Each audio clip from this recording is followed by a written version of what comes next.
कहानी की शुरुआत में हमें कुछ लुटेरों को भागते हुए दिखाया जाता है, जहां कुछ सिपाही उनका पीछा कर रहे होते हैं। ये सारे लुटेरे वहां से कुछ सामान चुरा कर भाग रहे होते हैं और पीछा बचाते हुए सीधा एक गुफा में चले जाते हैं। रात में वे उस चोरी किए गए सामान को चेक करने लगते हैं कि आखिर उन्होंने क्या क्या चुराया है। चेक करने पर उन्हें एक चुंबकीय मैग्नेट मिलता है। इन लुटेरों में से एक लुटेरे का नाम विलियम और दूसरे का पैरो होता है।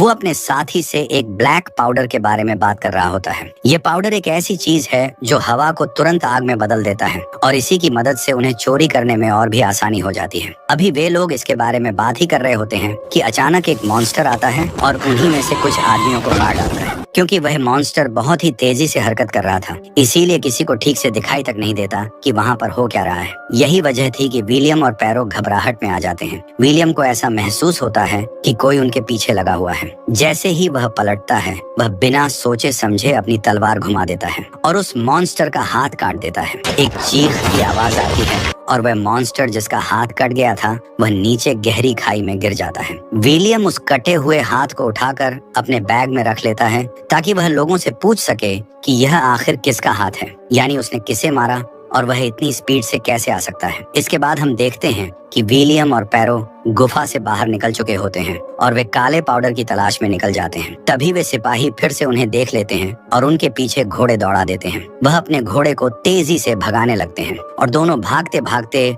The great wall of China तक पहुंच जाते हैं। वहां पहुंचने के बाद वे देखते हैं कि चीन की सेना पूरी तैयारी के साथ सीना ताने खड़ी है। जैसे ही विलियम और पैरो दीवार के पास पहुंचते हैं, सैनिक उन पर तीरों की बौछार करने लगते हैं और उन्हें रोक लेते हैं। विलियम और उसका साथी चारों तरफ से घेर लिए जाते हैं और अब वे कुछ भी नहीं कर सकते, इसलिए वे दोनों सरेंडर करने का फैसला करते हैं और उन्हें पकड़ लिया जाता है। इसके बाद दोनों को चीन के जनरल के पास ले जाया जाता है। जनरल विलियम के पास रखे उस कटे हुए हाथ को देखकर हैरान हो जाता है और पूछता है, ये हाथ तुम्हें कहाँ से मिला? विलियम बताता है कि उस चीज ने उन पर हमला किया था। उसने उसका हाथ काट दिया और वह हाथ लेकर आया है ताकि लोगों से पूछ सके कि यह किसका है, लेकिन कोई उसकी बातों पर विश्वास नहीं करता। वहीं एक महिला कमांडर भी मौजूद थी जिसका नाम लीन था। वह दोनों से कहती है कि तुम्हें मौत की सजा मिलनी चाहिए। जनरल उन्हें मौत की सजा सुनाने ही वाला था कि एक आदमी कहता है, ये दोनों सच बोल रहे हैं क्योंकि उनकी तलवारों पर अभी भी ताजा खून लगा हुआ है। तभी एक सैनिक दौड़ता हुआ आता है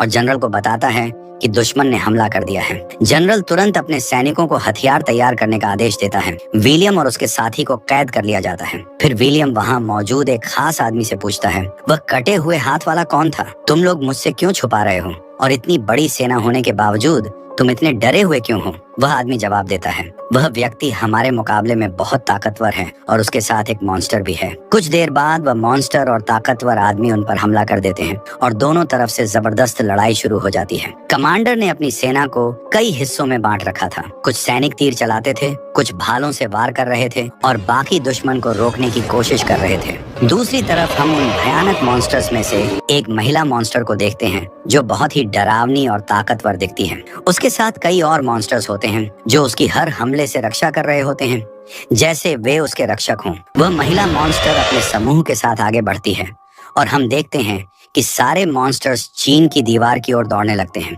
एक मॉन्स्टर दीवार पार कर जाता है और अंदर आकर चीन की सेना पर हमला करता है। सैनिक एक एक करके गिरने लगते हैं और वह मॉन्स्टर बर्बर शक्ति से सबको कुचलते हुए विलियम और पैरो की ओर बढ़ता है। ठीक उसी वक्त वह आदमी आता है जिससे विलियम और उसका साथी मदद मांगने वाले थे। वह तुरंत दौड़कर आता है और उनकी हथकड़ियों को खोल देता है। विलियम और उसका दोस्त मॉन्स्टर की ओर दौड़ते हैं और एक भयानक लड़ाई शुरू हो जाती है। दूसरी तरफ हम देखते हैं कि वह महिला मॉन्स्टर जोर जोर से चीखती है और अपनी डरावनी सेना को बुलाती है। जमीन थरथराने लगती है और दरारों से मॉन्स्टर्स निकलने लगते हैं। यहाँ विलियम, उसका दोस्त पैरो मिलकर बड़े मॉन्स्टर्स को मार गिराते हैं। उनकी बहादुरी देखकर जनरल बहुत खुश होता है। वह उनका धन्यवाद करता है, लेकिन साथ ही चिंतित भी था क्योंकि ये सारे मॉन्स्टर्स बहुत संख्या में और बहुत ताकतवर थे। अगर ये उन्हें नहीं मार पाते तो ये मॉन्स्टर्स उन पर कब्जा कर लेते और उन्हें मार डालते। दूसरे दिन हमें विलियम और उसके साथी को जनरल के पास जाते हुए दिखाया जाता है। जनरल ने उन्हें उनकी बहादुरी के लिए शाबाशी देने के लिए बुलाया था और उनका स्वागत बहुत ही अच्छे ढंग से करता है। जैसे ही वे वहाँ पहुँचते हैं, जनरल के लोग उनसे पूछते हैं, तुम्हारे पास ऐसा कौन सा हथियार है जिससे तुमने लड़कर इतनी बहादुरी दिखाई? तब वह उन्हें एक ऐसी चीज दिखाता है जिसे देखकर सभी हैरान रह जाते हैं। असल में वह बहुत अच्छा निशानेबाज था और तीर चलाना उसका खास हुनर था। जब उसने महल में अपनी तीरबाजी की ताकत दिखाई तो सभी उसके लिए तालियां बजाने लगे। अब हम देखते हैं कि विलियम और कमांडर लीन आपस में बातें करते हैं। लीन उससे कहती है कि मुझे अपने लोगों के लिए लड़ना बहुत अच्छा लगता है, और तुम, क्या तुमने कभी किसी के लिए लड़ाई की है? तो विलियम कहता है, हाँ जरूर, मैं पैसों के लिए लड़ता हूँ। इसके बाद रात में हम देखते हैं कि वह आदमी दोनों को अपने पास बुलाता है और विलियम और उसके साथी से कहता है, मैं भी यहाँ एक बड़ा खजाना यानी ब्लैक पाउडर खोजने आया हूँ। वह उनके साथ अपना आइडिया शेयर करता है कि जब ये सभी और मॉन्स्टर्स आपस में लड़ रहे होंगे तब हम यहाँ से ब्लैक पाउडर उठाकर भाग जाएंगे। विलियम और उसके दोस्त को ये आइडिया बहुत अच्छा लगता है और वे तीनों मिलकर एक योजना बनाते हैं। इसी दौरान वहाँ का नेता विलियम और उसके दोस्त को बुलाता है और उनसे पूछता है,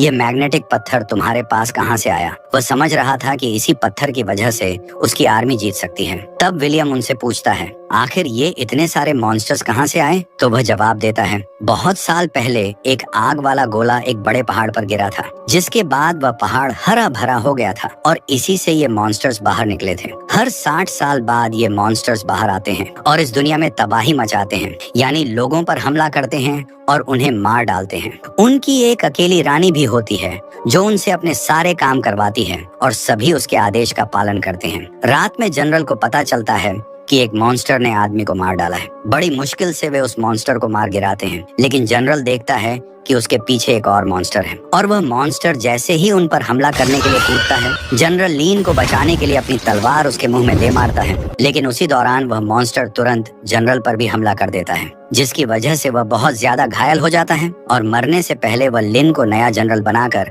अपनी जान दे देता है। कुछ दिन बाद हम देखते हैं कि एक आदमी राजा की तरफ से एक खत लेकर आता है जिसमें सारी लड़ाई की पूरी जानकारी लिखी होती है। उसमें एक बात यह भी लिखी होती है कि एक ऐसा दरवाजा है जहां पर सभी मॉन्स्टर्स जाकर अचानक से शांत हो जाते हैं और लड़ाई भी नहीं करते। सब सोचते हैं कि शायद वो गेट भी उसी पत्थर से बना हो जो विलियम के पास है, क्योंकि मॉन्स्टर्स ने आर्मी पर हमला किया था लेकिन विलियम पर नहीं किया था। तब विलियम कहता है, हम एक मॉन्स्टर को पकड़कर उस पर एक्सपेरिमेंट कर सकते हैं। तब उसका साथी विलियम को समझाने लगता है, तुम ये मूर्खता क्यों कर रहे हो? हम इस काम के लिए यहाँ नहीं आए थे, हम तो यहाँ पाउडर लेने आए हैं। अगले दिन हमें दिखाया जाता है कि वे सभी मॉन्स्टर्स को खोजने निकल पड़ते हैं, लेकिन घने कोहरे की वजह से खोज के बावजूद कहीं भी मॉन्स्टर्स नजर नहीं आ रहे थे। विलियम अपने दोस्त की बात से परेशान था, लेकिन अब वह यहाँ से जाना भी नहीं चाहता था, क्योंकि जब वह पहले लूट मार करता था तब कोई उसकी इज्जत नहीं करता था।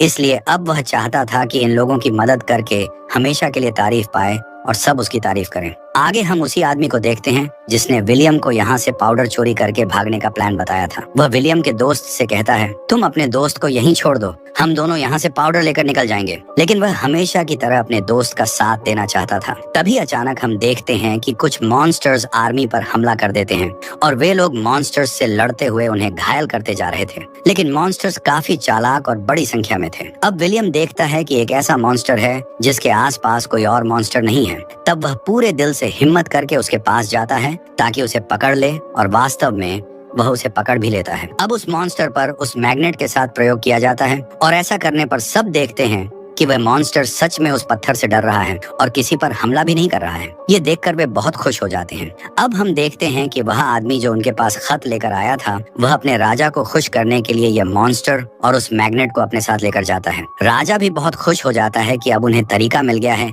जिससे वे मॉन्स्टर्स को कंट्रोल कर सकते हैं। रात हो जाती है और उसी रात कमांडर और सेना के लोग कुछ अजीब सा महसूस करते हैं। जब वे जाकर एक दीवार के पास देखते हैं तो वे यह देखकर बहुत हैरान हो जाते हैं कि एक फीमेल मॉन्स्टर द्वारा वहाँ एक बहुत बड़ी सुरंग खोदी हुई थी जिससे वह अंदर तक आ सकती थी। दूसरी तरफ हम देखते हैं कि विलियम का दोस्त उसी आदमी के साथ वही ब्लैक पाउडर चोरी करके भागने का प्लान बना रहा होता है। तभी यह बात विलियम तक भी पहुंच जाती है। इसीलिए जब वह उन्हें रोकने के लिए वहां आता है तो वह आदमी विलियम पर हमला कर देता है और उसे एक जाल में बंद कर देता है और किसी तरह वे दोनों वहां से निकल जाते हैं। कुछ दूर जाने के बाद वह आदमी विलियम के दोस्त से कहता है, प्लीज तुम ऊपर जाकर रास्ता देख कर आओ। और जैसे ही वह ऊपर रास्ता देखने के लिए जाता है, वह आदमी उसे धोखा देकर घोड़ा भी लेकर वहां से भाग जाता है और सारा ब्लैक पाउडर भी उसी के पास उसी घोड़े पर होता है। जब कमांडर लीन को इसके बारे में पता चलता है तो उसे बहुत गुस्सा आता है और वह बेहद मायूस हो जाती है। उसे लगने लगता है कि विलियम ने जरूर अपने दोस्त की मदद की होगी, लेकिन ठीक उसी समय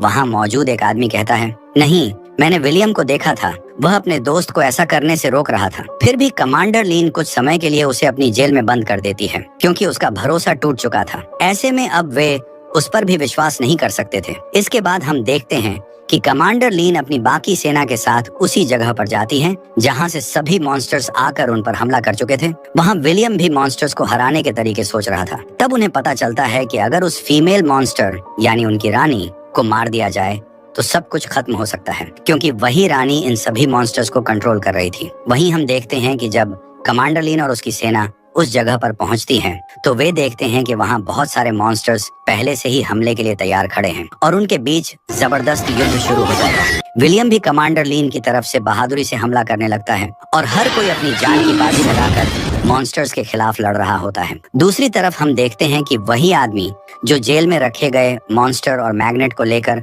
अपने राजा के पास गया था, मैग्नेट को थोड़ा दूर हटाकर यह देखने की कोशिश करता है कि क्या यह पत्थर दूर से भी असर कर सकता है या नहीं, और इसी बात का फायदा उठाकर वह मॉन्स्टर जोर से आवाज लगाकर अपनी रानी को एक सिग्नल देता है कि मैं यहाँ कैद हो चुका हूँ। जैसे ही रानी को सिग्नल मिलता है, वह तुरंत वहाँ पहुँच जाती है। गुस्से और ताकत से भरपूर वह पूरी फौज के लिए एक बड़ा खतरा बन चुकी होती है। अब विलियम तुरंत एक चालाक योजना बनाता है। वह कहता है, हम एक मॉन्स्टर को पकड़ेंगे, उसे बहुत सारा खाना देंगे ताकि वह कमजोर न हो, और उस पर ब्लैक पाउडर भी लगाएंगे ताकि वह पूरी तरह हमारे नियंत्रण में रहे। यह योजना खतरनाक जरूर है, लेकिन अगर सफल हो जाए तो हम उसी मॉन्स्टर का इस्तेमाल करके रानी के खिलाफ बड़ी चाल चल सकते हैं, और जब वह मॉन्स्टर रानी के करीब जाएगा तो हम ऊपर से तीर मारेंगे और वह तीर सीधे रानी को लगेगा, जिससे वह मर जाएगी। अब इस योजना को पूरा करने के लिए सभी सैनिक और कमांडर ऊंची जगहों पर चढ़ जाते हैं, जहां से वे तीर चलाकर रानी को निशाना बना सकें। लेकिन जैसे ही उसने तीर चलाया, अचानक सदियों पुराने मॉन्स्टर रानी को बचाने के लिए उसके चारों ओर ढाल बनाते हुए खड़े हो गए। विलियम बार बार कोशिश करता है और तीर पर तीर चलाता है, पर हर बार कोई न कोई मॉन्स्टर आगे आकर रानी को बचा लेता है। अपनी रानी की सुरक्षा के लिए ये सभी मॉन्स्टर अपनी जान देने को तैयार थे, लेकिन इस बार रानी ने विलियम को देख लिया था। उसकी नजर जैसे ही विलियम पर पड़ी, वह जोर से चिल्लाई और अपने सभी मॉन्स्टर्स को विलियम पर हमला करने का आदेश दिया। मॉन्स्टर्स रानी के आदेश पर तुरंत कार्य करते हैं और सभी गुस्से और पागलपन के साथ विलियम की तरफ दौड़ने लगते हैं। अब विलियम के पास सिर्फ एक तीर बचा था, जिस पर ब्लैक पाउडर लगा हुआ था। वह जल्दी से कमांडर लीन की मदद से एक रस्सी के जरिए ऊपर से नीचे झूलता हुआ आता है, और जैसे ही मौका मिलता है वह उस आखिरी तीर को पूरी ताकत से रानी की तरफ छोड़ देता है। तीर सीधे अपने निशाने पर लगता है, जिससे एक जोरदार धमाका होता है। रानी वहीं मर जाती है और रानी के बाकी मॉन्स्टर्स भी बेहोश होकर उस टावर से नीचे गिरने लगते हैं। कमांडर लीन और विलियम बहुत खुश होते हैं, क्योंकि उन्होंने न केवल एक बड़ी लड़ाई जीती थी, बल्कि पूरे देश को तबाही से भी बचा लिया था। इसी दौरान हमें पता चलता है कि विलियम का दोस्त, जिसने कुछ समय पहले धोखा देने की कोशिश की थी, उसे भी पकड़ लिया गया था। मगर विलियम अपनी दोस्ती निभाते हुए किसी न किसी तरह अपने दोस्त को आजाद कराने में कामयाब हो जाता है। आखिरकार दोनों दोस्त सब कुछ पीछे छोड़कर खुशी खुशी उस धरती से विदा हो जाते हैं, जहां उन्होंने डर, धोखा और तबाही के खिलाफ एक महान कहानी लिखी थी। और इसी के साथ ये फिल्म यहीं समाप्त हो जाती है।